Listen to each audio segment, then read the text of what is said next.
양태진 변호사님, 네. 그 경호처 3부장 사실 해임 당해가지고 어떻게 경고가 되는지 궁금해하는 분들이 많거든요. 현재 어떤 상황입니까?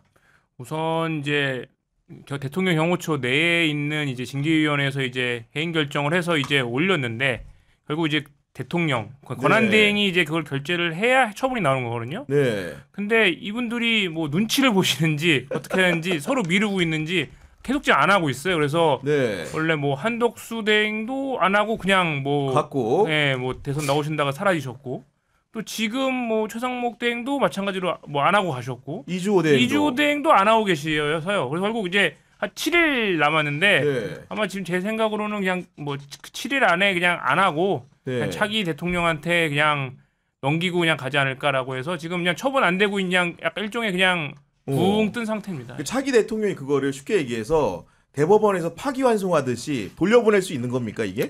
그러니까 사실 뭐 대통령이 처분을 볼 때, 그러니까 뭐 이거 할 수 있다 없다는 건 없지만, 아니 봐도 이거 말도 안 되는 네. 징계다. 다시 판단해라라고 그렇게 내려보낼 전 가능성이 있다고 봅니다. 그리고 왜냐면은 지금 경호처에서 그 징계를 단행한 사람이 김성훈 전 경호처 차장이기 때문에 그분 자체가 징계 대상인데 징계 대상인 사람이 징계를 만들어서 내보낸 거니까 자체가 문제 아니겠습니까 이게? 네, 충분히 문제가 있다고 네. 생각을 하고 사실 일종의 전 이게 찍어내기의 일환으로 했다.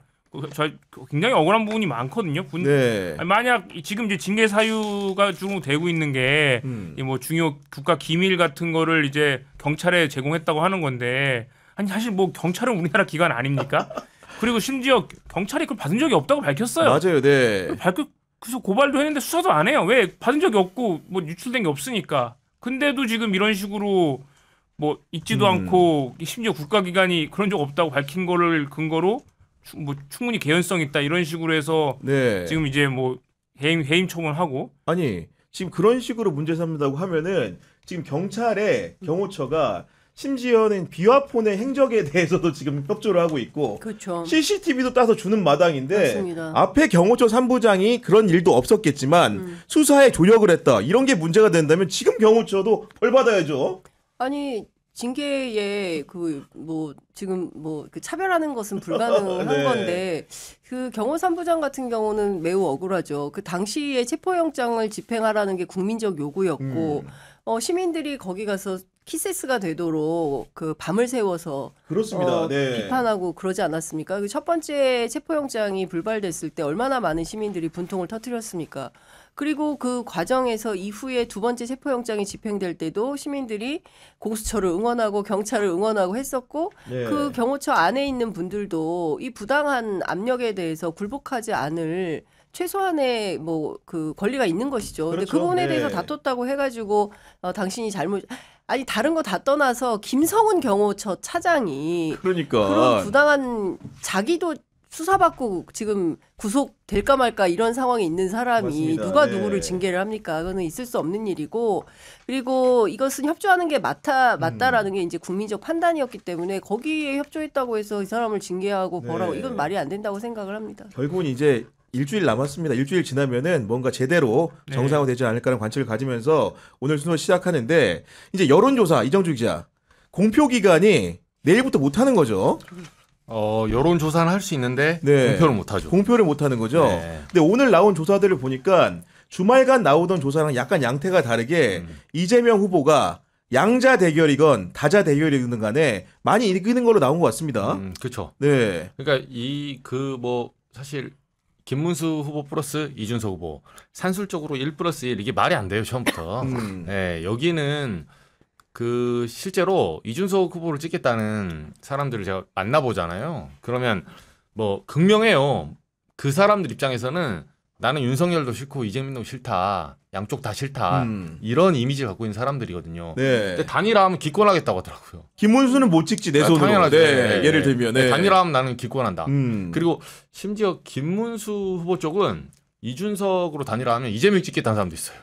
아 김문수 후보 지지자인데 예. 그 만약에 단일화를 하면 이준석으로 하면 나는 이재명 찍는다. 그건 무슨 심산인 거죠 이게? 아 그거는 네. 예를 들면 이제 한동훈 전 대표나 이준석 후보나 좀 비슷한 포지션인데 네. 만약에 이제 될 리도 없지만 이 사람들이 잡으면 내부 숙청이 더 무섭거든요. 아. 네. 차라리 이재명 뭐 총통 치하에서 내가 살기라도 하는데 한동훈하고 이준석이 당권 잡는 순간에 죽는다고 생각하는 거예요. 김문수 쪽은. 그러니까 기본적으로 그 전제는 이번 대선 자체가 이재명 후보가 유리한 거는 보수층 지지자들도 명확하게 인식하고 있기 때문에 이런 얘기 하는 거 아니겠습니까 지금? 아니 네. 근데 이게 그 우리가 자꾸 그 막 최근에 선거 캠페인이 22일 동안 진행되면서 프레임이 이제 내란에서 단일화 프레임으로 막 이제 그러니까, 네. 가는 측면이 있는데 제가 보기에는 이게 중요한 게 아니라 이번 선거는 뭐 민주당과 이재명 대 뭐 국민의힘의 김문수 대결이다. 이렇게 보기는 어려워요. 이번 선거는 12.3 비상계엄을 일으킨 내란의 그렇죠. 주범들과 네. 국민이 싸우는 국면인 겁니다. 아, 그러니까 네. 이번 선거는 헌법이냐 반헌법이냐 내란이냐 내란 그 종식이냐 저는 이 기로에 서 있다. 네. 이거 말고 다른 것은 없다. 그러니까 지난해 총선이 그 대파 총선이었다고 한다면 네. 이번 총선은 내란 심판 총선이다. 아니 대선이다라고 생각을 하고 그 관점에서 보면 국민들 입장에서는 이재명 후보가 높게 나오는 것은 너무나 당연한 것이죠. 내란의 복판에서도 내란 세력에게 더 지지가 올라간다? 이것은 납득하기 어려운 상황인 것이고요. 너무나 상식적인 여론 그러니까요. 흐름이 형성되고 있는 것이다. 저는 그 재외국민 투표가 이번에 역대 최고치 맞아요. 79.5%를 네. 찍었다는 정말 많은 분들이 건데 참여했습니다. 예, 전체 20만 5,268명이 투표를 했다는 거예요. 그동안 우리 역사에서 없었어요. 근데 최근에 이제 그분들 투표소마다 그 특파원들이 인터뷰한 내용을 종합을 해보니까 이 내란을 보고 정말 투표를 해야 되겠다. 비상계엄이 선포되는 순간 이거는 반드시 선거를 통해서 우리의 입장을 밝혀야겠다라고 판단을 해서 투표장에 그 멀리에서 그렇죠. 예, 몇 네. 킬로씩 뛰어가지고 와서 투표를 하잖아요. 그러니까 저는 그런 민심들이 국내에서도 마찬가지의 여론이 형성될 거다라고 생각을 하고 그 어떤 프레임이 있어도 이거는 내란 심판이라는 본질에서 벗어나긴 어려운 대선이다. 그래서 자연스럽게 이재명 후보가 높다 이렇게 봅니다. 그리고 그 한동안 진행된 여론조사 내내 보면은 중도층 유권자의 표심이 다자 대결에서도 과반이 늘 이재명을 가리켰고 그러니까 오늘 발표된 중앙일보 한국갤럽 여론조사에서도 중도층 지지율이 이재명 후보가 57%, 김문수는 26, 이준석 12%에 불과한 거거든요. 결국은 장희선 선배가 말씀하신 대로 내란 종식이라는 절대적인 천명 과제가 있기 때문에 중도층은 표심이 정해진 방향이 있는 겁니다. 그렇지 않습니까, 이정주 기자? 그렇죠. 그러니까 원래 지난번에 어차피 양쪽 표심은 포지션은 정해졌고 지난 대선 때도 마지막에 이제 초밥 사태 터지면서 이재명 후보가 이제 서울에서 역전당했어요. 그게 선거 일주일 앞두고 그랬어요. 네, 그러면서 서울에서 지면서 경기에서는 이겼는데 실제로 본투표에서 서울에 졌거든요. 네. 네, 근데 지금은 서울에서 진 적이 없어요. 그러니까 불과 몇몇 매체가 주장하는 여론조사가 있죠. 튀는 여론조사가 있어요. 서울에서 이제 뒤집혔다. 그러면 나머지 그 여조가 맞으려면 나머지 9개의 여조가 다 틀려야 돼요. 그러니까 그 튀는 여론조사. 아니 그리고 근데 다만 이런 건 있는 것 같아요. 그러니까 오늘 중앙일보 갤럽 여론조사를 보면 지역별로 살살 이제 TK나 PK가 보수 결집 현상은 올라오죠. 확실히 네. 있는 것 같습니다. 김문수 후보 같은 경우에는 TK에서 49%인데 여전히 50%는 못 넘어요. 그러니까 지난 대통령 선거에서 윤석열이 받았던 지지율 72%인가까지 네. 올라오려면 아직도 한참 남긴 했지만 상당히 많이 복원이 좀 되고 있다. PK 지역도 47%니까 그 김문수 후보 입장에서는 조금만 더 뛰면 좀 해볼 만한 이런 상황이긴 한 거죠. 왜냐하면 인구 비율이 영남 높으니까. TK가 많기 때문에 그런 건데 이재명 후보 같은 경우에도 서울 수도권, 그러니까 특히 그 경기도가 52%로 제일 높고, 호남이 79%로 제일 높고, 그 다음에 이제 경기도고, 충청, 서울 뭐 이렇게 포진이 되어 있는데 전반적으로 보면 이제 지역에서도 그런 그 소위 얘기는 진보 중도층이 결집하는 현상이 있다. 그러니까 양측이 지역별로 세대별로 이렇게 결집하는 현상은 있다. 그런데 이제 이게 본질에서 벗어나면 안 된다. 본질은 내란 심판이다. 네. 아니 그리고 이제 역사성이라는 게 중요한 게 지금 역대 선거 중에서 그 여론조사 공표 금지 기간 동안에 전에 발표된 결과가 실제 본 선거에서 뒤바뀐 적이 한 번도 없지 않았습니까? 이런 부분들도 사실은 이재명 후보의 당선 가능성이 좀 높아 보이는 측면 중에 하나로 거론되는 건데요. 네. 근데 이게 이제 단일화에 대해서 이렇게 조금 이제 민주당이 포지션이 좀 달라진 것 같아요. 과거에는 이제 어느 정도 예상된 카드, 그러니까 안철수나 그 윤석열 단일화할 네. 때도 그 사전투표 이제 직전 날 했거든요. 당시 3구 대선 때 3월 3일 날 이제 한 건데 그렇게 조금 그 예측 가능한 안철수 표는 그럼 어떻게 쪼개지고 요렇게 대응을 하다가 이번에는 좀 긴장을 하고 있는 것 같아요. 그러니까 저는 한 3대 7로 그 음모론 시나리오 여기에 저는 손을 들어주거든요. 네. 단일화 아직 안 끝났어요. 아직 안 끝났다. 네, 저게 투표용지 인쇄 이제 그저께부터 시작을 했는데 그렇지. 그러니까 투표용지가 인쇄되고 내일 모레 이제 사전투표 들어가고 그러면 단일화가 끝났을 거야라고 연막치기 가장 좋은 상황이 된 거예요. 오히려. 그렇죠. 그리고 이준석 후보도 막 오늘 소통관 앞에 와서 막 나는 안 하겠다 하니까 네. 안 할 것 같잖아요. 어. 안 할 것 같잖아. 근데 원래 이제 해 뜨기 전이 가장 어둡다고. 예. 이거는 내가 보기에 이정주 기자 또 걸어야 될 것 같아. 은퇴. 야 이제 그만 걸어 근데 이 정도 금지. 공약 금지. 아니 이제 걸 게 없어요. 진짜 손모가지 걸어야 되는데. 아니, 제가 지난번에 이제 거는 사법개혁을 위해서 건 거고 이거는 뭐 무슨 의미가 있겠어요 사실은. 아니, 단일화하면 그러니까 하라지. 지금 국민의힘 지지자들 같은 경우에도 김문수 후보한테 이준석하고 단일화를 해라 이렇게 요구를 하는 상황인데 이준석하고 단일화가 안 되니까 오늘 어떤 분하고 손을 잡았냐?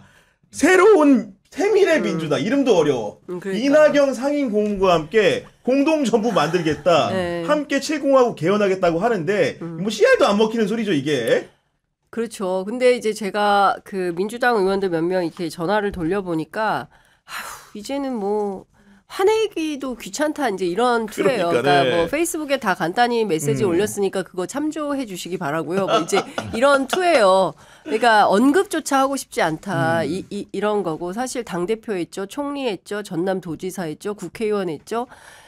DJ 때 그 영입이 돼가지고 그러니까요. 누릴 건 다 누렸어요. 더 이상 할 것도 없어요. 대통령 말고는 거의 그 수준이고 사실 이분이 이제 전두환 때 동아일보에서 전두환 찬양을 한 게 상당히 그 아킬레스건 중에 하나인데 이게 또 나왔어요. 김민석 의원이 무슨 얘기했냐면 역시 사쿠라답다. 근데 초반부터 그 얘기를 했었거든요. 작년 총선 때도 김민석 의원이 이제 이낙연 사쿠라를 처음 얘기해서 그게 뭐 너무 심한 거 아니냐라는 비판도 있었지만 이제는 맞네. 네. 예, 이 본질은 변함이 없네. 이제 이런 게 정평이 나서 그분의 선택에 대해서 이제는 아무도 관심이 없다. 예. 아니, 문제는 뭐냐면은 최소한의 양심도 버려나 생각이 드는 게 그 내란으로 촉발된 어떻게 보면 대선이고 그러면 윤석열과의 결별 문제가 적어도 이제 다른 세력을 손잡으려면은 그런 부분을 따져봐야 되는데 이렇습니다. 이낙연 이렇게 답합니다. 저는 윤석열과의 결별을 거론했고 그는 여기서 김문수입니다. 그는 경청했다. 이게 무슨 말입니까 이게? 그러니까 결국 김문수 후보께서는 윤석열 대통령과의 결별을 아직도 결별하겠다고 선언도 못하고 그렇죠. 네. 사실상 뭐 저는 뭐 과연 내란에 대해서 아직까지 더 동조하고 있는 모습으로 보입니다. 그러니까 결국 장윤성 기자님 말씀하신 것처럼 이거는 단순히 뭐 민주당이냐 국민의힘이냐 뭐 개혁신당이냐 그런 대선이 아니라 이제 과연 내란 종식 세력과 결국 이제 내란을 계속 지지하고 이제 그대로 가는 헌법과 반헌법의 대결로 갈 수밖에 없는 구도인데 아니 근데 최소한 뭐 그 이낙연 고문께서는 정말 민주당에서 정말 하실 수 있는 거 다 하셨던 분이고 당대표까지 하셨던 분인데 이분에 있어서는 윤 전 대통령과의 결별 그리고 뭐 탄핵에 대한 뭐 찬성이나 이런 것도 밝히지 못한 분과 손을 잡는다는 모습이 전 너무 매우 안타깝습니다. 아니, 더군다나 자기가 대통령으로 모셨던 문재인 전 대통령을 굉장히 욕보이는 행위를 거절시하고 있는 겁니다. 지금. 윤건영 의원이 이제 그 관련된 메시지를 페이스북에 올렸는데요. 자기가 모셨던 대통령을 욕보이는 것뿐만 아니라 자기가 살아온 인생을 부정하는 자기 부정의 상황인 거죠. 그렇죠. 세상에 내란을 일으킨 비상계엄을 선포한 정당의 대선 후보예요. 그리고 뭐 변호사님 말씀하신 대로 단 한 번도 제대로 국민 앞에 고개 숙여 인사한 적이 없고 오히려 그 국회 본회의장에서 서영교 의원이 다 일어나서 사과하라고 하는데 혼자만 똑바로 앉아 있었다고 해서 꼿꼿 문수다. 그런 사람을 그거를 홍보하고 있는 사람인데 그 사람하고 손을 잡고 무슨 개헌을 한다? 아니 내란 세력하고 손잡고 무슨 개헌을 합니까? 그러니까 국민의힘이 정상화되기 전까지는 개헌도 어려운 상황인 거예요. 개헌을 어떻게 해요? 내란 세력하고. 네. 내란 세력이 원하는 개헌의 방향이 있고 민주 세력이 원하는 개헌의 방향인데 이게 합의가 되겠습니까? 그렇기 때문에 국민의힘이 내란 세력과 완전히 그 결별하고 새로운 국민의힘, 새로운 보수정당으로 거듭나겠다. 그리고 그런 것을 실천적으로 행동을 할 때 그때야 비로소 이 개헌도 가능한 것이고 이른바 이제 협치도 가능한 것이고 뭐 이런 거 아니겠어요? 근데 그게 아니라 지금 상태에서 이렇게 하는 것은 글쎄 전 이해는 안 그리고 갑니다. 김문수 후보가 어떤 사람이냐면은 윤석열이 만들어놓은 탄핵의 강을 건너라고 했더니 그것도 안 건너고 다시 과거를 회귀해가지고 박근혜 전 대통령 탄핵당한 대통령 아닙니까? 그 사람을 만나가지고 표를 구걸을 하는데 보란듯이 오늘 박근혜 전 대통령이 경북 구미에 있는 박정희 생가를 방문했는데 이정주 기자 네. 어떻게 하게 된 겁니까 이거? 아 이게 결국은 그 김문수 후보 그러니까 TK 표심이 지금 좀 결집하고 있어요 사실은. 그래서 막판에 이제 김문수 후보로 결집시켜서 이준석 그 후보가 이제 단일화 있으니까 이준석 후보 쪽에 어차피 저긴 사표다 이런 인식도 좀 주면서 막판에 이제 김문수 몰려고 하는 건데 네. 그 당에 이제 좀 취재해 보면 박근혜 전 대통령은 뭐 이렇게 표현하면 좀 건데 지지난 총선 때부터 맛이 갔다는 소리가 있어요. 사실은. 맛이 갔다? 예, 예. 왜 맛이 간 거예요? 아니 이 의원들이 네. 저한테 얘기해 준 게 맛이 갔다고. 네, 표현이. 왜냐면 이번에도 이제 친박 의원들 몇 명 최경환 전 장관하고 네. 당에 들어올라다 이제 저지됐거든요. 아, 목당 못했나요 최경환은? 시당에서 이제 태클 걸어버렸어요. 아. 이제 뭐 권영세 그 당시에 권영세 비대위원장이 한덕수랑 뭐 받으려고 막 뭐 했잖아요. 했지, 우리, 예. 이제 우리 대선 전에 뭐 강물이 합쳐야 된다 뭐 이딴 소리 하면서 다 받았잖아요. 이제 탈당했던 사람 다 받는데 제가 이제 취재를 해보니까 원래는 서울시당으로 신청을 해가지고 뭐 기자회견하면서 들어오려고 꽃가마 타고 들어오려고 했어요. 최경환 전 부총리가 네, 그 몇 명 있어요 떨거지들. 네. 최경환 이한영 뭐 몇 명 있거든요. 그래서 설날 모였더만 제가 취재해 보니까 그래서 이제 다 같이 모여서 그 경선 과정에서는 김문수 후보를 지지를 안 했어요. 한덕수 라인으로 탄 거예요, 약간. 예, 정작. 뭔 얘기인지 알겠네. 예, 그렇게 하다가 이제 권영세 쌍권들 그 협잡해가지고 우르르해서 이제 뭐 한번 해보려고 하다가 김문수 후보 이제 잡은 다음에 시당에서 태클 걸렸어요, 일단. 네. 그리고 이 사람들이 이제 들어오면서 하는 말이 자기들 친박계 아니었습니까? 뭐 네임택이 친박이잖아요. 친박 좌장, 친박 네. 어쩌고. 근데 다 싸그리 박근혜 전 대통령이 챙기지도 않아요. 지난 총선 때는 최경환 무소속으로 나올 때 조지현 꽂아가지고 경산에서 그렇지. 친박 날려버렸잖아요. 아예. 그러니까. 네. 네. 그러니까 자기는 나름대로 그게 옳다 그르다의 문제는 아니고 과거에 그 친박계를 대표해서 희생을 했던 사람인데 어떻게 이제 그 개파의 끝단에 있던 과거 레거시지만 그 사람이 이렇게까지 안 챙기냐.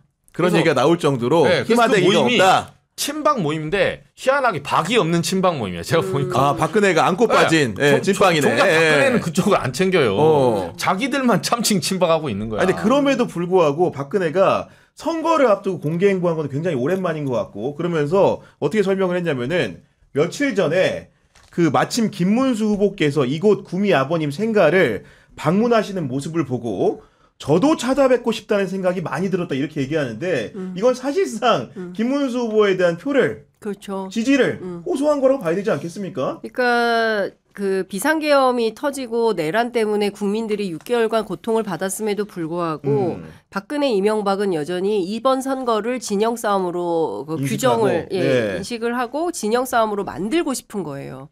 진영 싸움으로 만들어야 본인들의 정치적인 그 여지가 넓어진다. 네. 이렇게 판단을 하는 겁니다. 기어코 진영 대결로 만들고자 하는 거죠. 그래야 양쪽이 뭉쳐서 끝간데 없는 싸움을 할 테니까요. 그러니까 전직 대통령이고 심지어 감옥까지 둘 다 갔다 왔으면 네. 일말의 반성이라도 해야 되잖아요. 박근혜 씨는 사실은 최순실 국정농단 사태로 그 문재인 전 대통령이 사면해주지 않았으면 지금도 감옥에 있을 사람 최초의 아닙니까? 파면 대통령이죠. 그렇습니다. 네. 그러면 저는 자숙하는 게 맞다고 생각을 합니다. 그런데 또 선거의 계절이 돌아오니까 선거의 여왕이 또 나서는 거죠. 그리고 이명박 씨도 마찬가지예요. 저는 우리 국민들이 제가 현장 취재를 전국을 이렇게 다녀보면 네. 제일 많이 하는 말씀이 어떤 거냐면 이제 그만 좀 싸우고 그만 좀 국민들을 갈라치고 앞으로 우리가 무엇을 하면 어떻게 살 것인가에 대한 미래 비전을 놓고 정책 토론하는 모습을 좀 보고 싶다. 그 얘기를 하고 이재명 후보가 예컨대 대통령에 당선된다면 정말 통합형으로 정치를 해서 국민의힘 쪽에서 우리가 정말 네. 정치를 잘못했구나. 정치는 이렇게 하는 것이다라는 어떤 모범이나 표본을 세워줬으면 좋겠다. 이런 당부를 할 정도예요. 그러니까 누구를 응징해라 보복해라 이런 얘기를 하는 게 아니라 네. 전 국민이 통합해서 이 어려운 국제 환경 속에서 우리는 어떻게 살아갈 것인지에 대한 해답을 가지고 국민들의 집단지성을 좀 발현했으면 좋겠다라는 생각을 하는데 사소한 것으로 막 갈라지잖아요. 근데 이제 이렇게 그 박근혜 이명박 전직 네. 대통령식이나 되는 사람들도 끊임없이 자기 자신들을 진영 안에 가두고 진영 안에 있어야 안전하다고 생각을 하니까 과거에 부정부패하고 그래도 대충 봐주고 넘어갈 수 있는 그런 틀을 만들려고 하는 거죠. 네. 근데 국민들이 이걸 더 이상 용인하지 않아요. 그런데 국민의힘 김문수 후보 캠프에서는 여전히 과거의 문법으로 선거운동을 하는 겁니다. 돌파가 어려워요. 그러니까 이명박은 한술 더 떠가지고 김문수 만나가지고 훈수까지도 들어 단일화를 끝까지 열심히 해야 된다. 훈수까지 두는데 이런 모습들을 보고 과연 이명박을 보고 김문수를 국민들이 찍어줄까요? 오히려 전 원래 이제 보수 쪽 제대로 된 국민들은 이제 그런 모습을 보면서 되게 약간 정치 혐오감이 들지 않을까라는 생각이 듭니다. 사실 네. 이런 비상계엄과 내란으로 진짜 6개월간 뭐 지금까지 고통받는 국민들이 너무 많거든요. 저도 지금 자영업을 하고 있지만 너무 힘들어요. 특히 이제 12.3 비상계엄이 하필 12월 초에 해가지고. 그러니까 네. 또 식당 하시는 지금 자영업자분들 원래 12월 1월 송년회 만신년회 많이 맞아요. 하는데 네. 그때 한철 딱 해가지고 이 2월 3월 힘든 보릿고개를 잘 봄을 나셔야 되는데 아예 그거 돼가지고 뭐 송년회니 온갖 행사가 다 취소되고요. 식당이 진짜 폐업한 식당들이 속출하고 있습니다. 그래서 그 여파가 뭐 요식업뿐이 아니고 거의 전 분야에 미쳤는데 네. 사실 진짜 살기 어려운 진짜 서민을 아주 진짜 죽이는 짓을 하시는 그러니까 이런 거거든요. 와중에 이런 신선 노름하듯이. 근데 그런 와중에 뭐 단일화가 사실 단일화 이거 누가 봐도 정치공학 정치야합 아니겠습니까?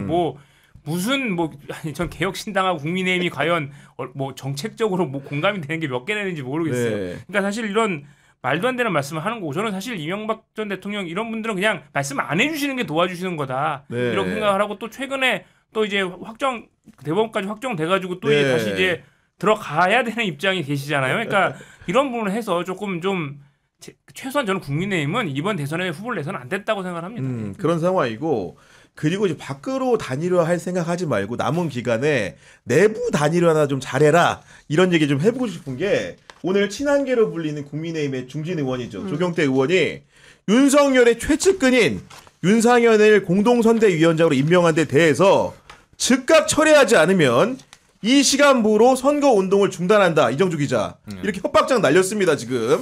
그러니까 아침에 좀 이거 우당탕탕 했는데 윤상현은 또 이제 임명 취소했다는 단독도 있어요. 그래? 네, 지금 요 몇 시간 사이에 그냥 임명장 주는 게 보니까. 네, 했다 네. 안 했다 막 이렇게 하고 있는 건데 뭐 이거 자체가 지금 그러니까 김문수 후보의 이제 캠페인의 그 현실을 보여주는 거예요. 요게 지금 한마디로 한동훈 쪽은 당권 운동한다는 명확한 목표가 있어요. 다음 당권은 우리가 가져간다. 당연히 이게 당권 네. 운동이죠. 예. 당권 운동을 하기 때문에 어제 메시지 보면 권성동 원내대표 물러나라잖아요. 그래 권성동 나가. 예, 예. 윤상현 나가. 이거 네. 아닙니까 지금. 근데 예. 이상하지 않아요? 그게 왜냐면 차라리 뭐 단일화의 3대 조건이 있었잖아요. 그러니까 한동훈 전 대표가 본인 걸었잖아요. 그렇지. 예, 예. 뭐 부부 절연, 네. 뭐 계엄 사과, 그리고 정광훈하고 절연하는 거. 그렇지. 3개 했잖아요. 어. 제가 볼 때 김문수 하나도 안 들어줬는데요? 예, 하나도 안 들어줬어요. 계엄 사과 언제 했습니까? 뭐 내가 이게 다시 돌아가면 난 들어 누울라 그랬다. 그거지 사과가 아니거든요, 그게. 근데 그렇게 애매모호하게 말했는데도 한동훈 전 대표 PK부터 딱 당권 코스 당권에 뭐 PK, TK 찍고 당권 코스로 올라오는 거예요. 당원들 많은 곳만. 그리고 본인 우호 지역, 네. 본인 51개 의원들이 있는 지역구 위주로 붙었죠, 네. 다 그러니까. 네. 네. 그렇게 이제 코스 타고 올라와서 이제 정점 찍었는데 그 얘기를 또 들어보면 한동훈 전 대표는 지금 이제 유승민 예전에 전 의원처럼 마지막에 이게 막 유세하다가 서로 뭐 사이도 나빠도 마지막에는 한 번은 올라와 주거든요. 그래서 이제 요거를 원래는 이번 주나 돼서 하려고 한 거예요. 근데 우리가 장 선배나 저나 이제 구앵커님하고 유튜브에서 우리가 씹어내는 거야. 한동훈 자 봐라 마지막주에 나온다 하니까 지난주에 나온 거예요. 이거 들켰다. 방송 보셨구나. 예, 들켰다 싶어가지고. 이거 작전 미스네 하면서 이제 제가 한동훈 그 마지막 주에 나온다 손모가지 걸라 했거든요. 내가 안 나오면 손모가지 날린다. 네, 무조건 나온다. 네, 왜? 손이 한 10개 되나 봐요. 아니 한동훈 전 대표는 쉬워요. 네, 그냥 나온다. 네, 네. 두 손도 걸 수 있어요 사실은. 네. 무조건 선거 전에 나온다. 네가 안 나오나 보자. 근데 이제 좀 쫄려가지고 좀 빨리 나왔죠. 그리고 어제 같은 경우에도 결국은 김문수 후보가 형식적으로 외향적으로 화합의 장을 보여준 장소가 우리가 노도강이라고 부르는 그 도봉 지역이었던 거고 그 지역구의 국회의원은 김재섭 의원 아닙니까? 네, 맞아요. 그런 식으로 이제 뭔가 서사는 만들어서 갑니다 지금 보니까. 근데 당원들의 반응은 아주 차가웠어요. 예, 그러니까. 오히려 한동훈 후보를 배신자, 향해서 배신자 하고 잘 들어보면 처음에는 자 여러분 김문수를 외쳐주십시오. 근데 김문수 하다 보면 한동훈이 막 더 커지는 이런 네. 양상이어서 아 그는 여전히 이제 당권을 위한 긴 여정을 가고 있구나 이런 생각을 할 수밖에 없는 것이고 저는 전반적으로 국민의힘 내부는 아직도 정돈되지 않은 상태에서 계파별로 갈등을 하고 있어요. 그러니까 네. 당권을 둘러싸고 서로 누가 먹을 건지를 놓고 엄청나게 지금 싸움을 하고 있다 이런 거고 그런 차원에서 이제 조경태 의원도 친윤 윤상현 의원을 향해서 으름장을 놓은 것이고 네. 윤상현 의원도 질 수 없죠.